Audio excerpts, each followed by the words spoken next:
Speaker this afternoon, Dr. Jon Yasin,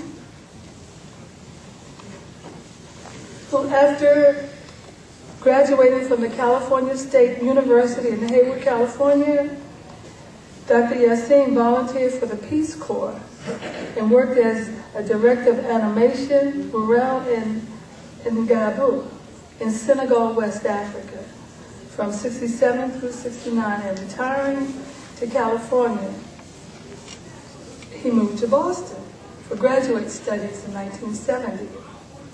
While in Boston, he became a follower of the Honorable Elijah Muhammad at Temple No. 11 in Roxbury, Massachusetts, now it's called Masjid al-Quran. He served as Assistant Fruit of Islam Secretary, Director of Mohammed, University of Islam, No. 11, Secretary of the Temple, and eventually President of Sister Clara Muhammad School Board. He was founding faculty member of Roxbury Community College. He completed the doctoral courses and candidacy at the Indiana University of Pennsylvania. While in Boston and completed his dissertation, he was awarded the PhD in rhetoric in 1983 while teaching at the United Arab Emirates in Abu Dhabi.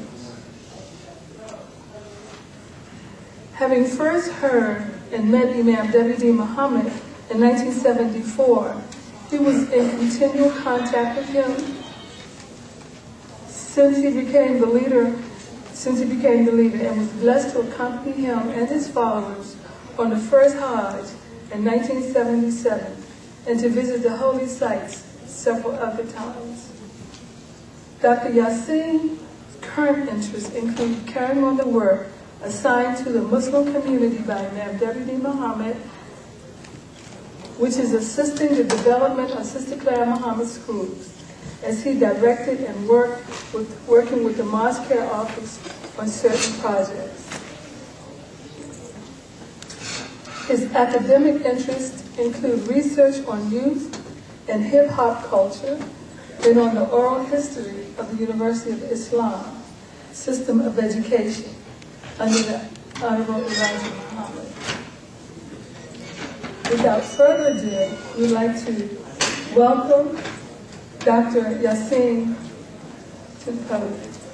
Takbir. Assalamu alaikum. With Allah's name, the merciful benefactor, the merciful redeemer, I bear witness that nothing is worthy of worship nor service except Allah subhanahu wa ta'ala, and I bear witness that Muhammad ibn Abdullah sallallahu alaihi wasallam is his universal prophet and messenger. Brothers and sisters, I want to first of all thank you for allowing me to stand before you, and I want to thank Wallace Muhammad II and the Mosque office for giving me the opportunity to talk to you. This project on the oral history of the Muhammad University of Islam system began in 2004. I was at a talk at Columbia University where I did that second doctorate on applied linguistics.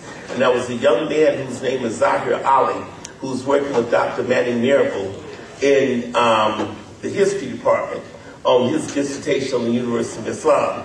Now, having been there, having first heard the teachings on Elijah Muhammad in 1960 in my youth group at my church, and following them thereafter, I knew much about it. It took me 10 years to get there because I was about 12 or 13, and my mother told me that I had to stay in the church. And you know, you don't argue with African American mothers. You know that. But anyway, it was a very good experience, and we continued to follow. Growing up and said, Willie Brown had brought them to our youth group, the politician who was the Speaker of the Assembly and the first African American mayor of San Francisco. He was our youth leader. He brought them for to our youth group because he wanted us to know about the organizations in the community. But I was fascinated. My eyes got that big. I was fascinated with what the brothers had to say and started following them closely. And those of you who were around remember 2 years after, shortly thereafter, they bombed. They did not bomb, but the temple was invaded. Temple number 27 was invaded. You remember we lost brothers there.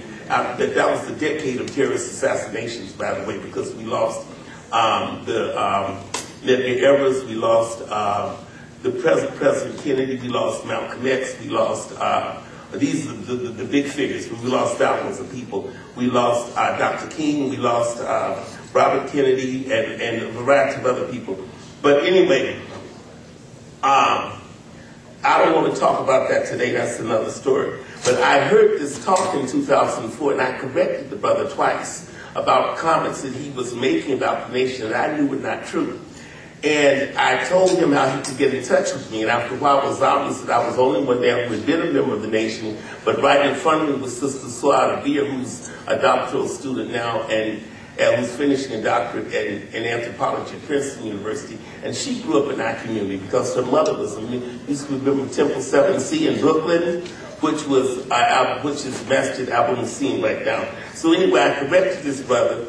And during that time, I found out that Manning Marable and his research assistants are working on a project where they are they're writing the history of the Muslims. And I realized at that time that we have to tell our own story. And I came to the imam, and the imam's daughter Layla told me I had 20 minutes. Well, an hour and 45 minutes later, when the imam was walking, I was walking out of that meeting, he had had told me, he graciously told me he was glad that we were undertaking this venture. But I feel like we have to tell our own story. And so I'm going to talk to you briefly about the Mohammed University system of Al-Islam. Now, you know the origins of the community because Fatima, Dr. Fatima Fanusi, whom I knew before she was born because her father and mother were the deans at the University of Islam in Boston. We were all up there together. At the convention last year, she talked about the Ahmadiyya movement and what that movement was all about. So you know that part of it. And you've heard Imam Daniel Kareem, who spoke before I did, on several occasions talk about the history of the school. The school system was the largest system of private African-American schools in the United States. The school system is also the largest system of Muslim schools in the United States. Okay, our system. University number 1 was opened in Detroit in 1932, as you know, and the Honorable Elijah Muhammad's brother was his the assistant director, Brother Jon Muhammad. They had about 400 students early on, and the students were marked truant, and that was when the government began to become suspicious about what was happening. They started following the students, and they realized that they were attending our schools, and they were held in a variety of places.